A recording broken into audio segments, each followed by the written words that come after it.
मंगल ग्रह के सरफेस को देखने पर ऐसा मालूम पड़ता है कि कभी मंगल ग्रह पर स्पेस वार हुई होगी और इसी स्पेस वार के दौरान न्यूक्लियर बम की बारिश की वजह से इसके सतह पर इतने बड़े बड़े गड्ढे बने हैं। दोस्तों मैं आपको बता दूं कि मंगल ग्रह के सतह पर इन गड्ढों का विस्तार लगभग 4000 किलोमीटर तक है और इसकी चौड़ाई लगभग 200 किलोमीटर। मंगल ग्रह का यह दाग स्पेस से भी साफ तौर से देखा जा सकता है। ये तो हम सभी जानते हैं कि मंगल ग्रह सोलर सिस्टम के हैबिटेबल जोन यानी कि गोल्डीलॉक जोन में पड़ता है, यानी कि यहाँ ना तो ज्यादा ठंड है और न ही ज्यादा गर्मी, जीवन पनपने के लिए सटीक जगह। और अब तक के रिसर्च के अनुसार हम यह भी जानते हैं कि सौर मंडल में मंगल ग्रह ही धरती के अलावा एकमात्र ऐसा ग्रह है जिस पर पानी के होने की संभावना है। इस आधार पर वैज्ञानिक भी ऐसा मानते हैं कि मंगल ग्रह पर कभी न कभी जीवन हुआ करता था। मे भी वो हमसे ज्यादा सिविलाइज्ड और डेवलप्ड थे और उनका यही ज्यादा सिविलाइज्ड और डेवलप्ड होना उनके खात्मे का कारण बना होगा। वो आपस में ही लड़ कट कर खुद के अस्तित्व को खत्म कर दिए होंगे। एक रिसर्च के अनुसार मंगल पर जीवन खत्म होने के बाद एक समय आया था जब इन गड्ढों से नदियां बहा करती थी। आज के डेट में अंतरिक्ष वैज्ञानिक इसे बस सोलर सिस्टम के सबसे बड़े घाटी के तौर पर स्टडी करते हैं, लेकिन असली सच क्या है इसे जानने के लिए हम इंसानों को वहाँ कदम रखना होगा।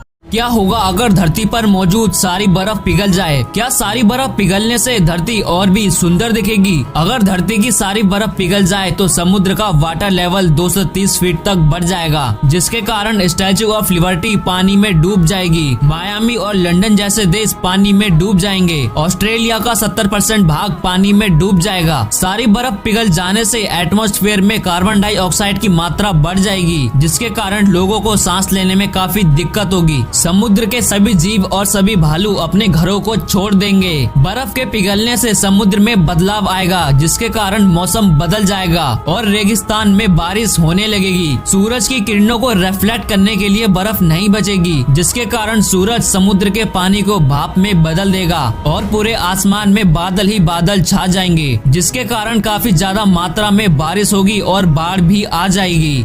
दोस्तों क्या आपको पता है कि मंगल ग्रह पर जाकर वापस आना क्यों इम्पॉसिबल सा है, जबकि प्रेजेंट टाइम में नासा के पास वो सारी एडवांस टेक्नोलॉजीज है जिससे वो मंगल ग्रह पर जा सकता है, लेकिन फिर भी नासा मंगल ग्रह पर जाने से डर रहा है। लेकिन क्यों? दरअसल दोस्तों ऐसा इसलिए है क्योंकि नासा को भी ये बात पता है कि अगर कोई एक बार मार्स पर चला गया तो उसे वापस अर्थ पे लाना प्रेजेंट टाइम में तो इम्पॉसिबल है, क्योंकि दोस्तों मंगल ग्रह से वापस आने में सबसे बड़ी दिक्कत ग्रेविटी है। दरअसल मंगल ग्रह पर चांद के डबल से भी ज्यादा ग्रेविटी है। जहाँ चांद पर 1 किलो मास को उठाने के लिए 632 kg हार्डवेयर टैंक और फ्यूल की जरूरत होती है, तो वहीं मंगल ग्रह पर इतना ही भार उठाने के लिए सिर्फ डबल हार्डवेयर टैंक और फ्यूल की जरूरत पड़ेगी, जो कि वहां पहुंचाना कोई आसान काम नहीं है। और दूसरा है मंगल ग्रह की पृथ्वी से दूरी। दोस्तों अपोलो के एस्ट्रोनॉट्स तो पृथ्वी से चांद पर 3 दिन में ही पहुंच गए थे, लेकिन वही पृथ्वी से मंगल ग्रह की दूरी इतनी है कि मंगल ग्रह तक पहुंचने में एस्ट्रोनॉट्स को 4600 दिन यानी कि 12 साल से भी ज्यादा का टाइम लगेगा। और दोस्तों 12 साल तक एक स्पेसशिप में पावर सप्लाई को मेंटेन रखना मुमकिन नहीं है।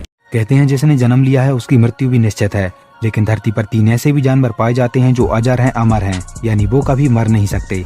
Number 1 hydra. पानी में रहने वाला ये जीव कभी मर नहीं सकता।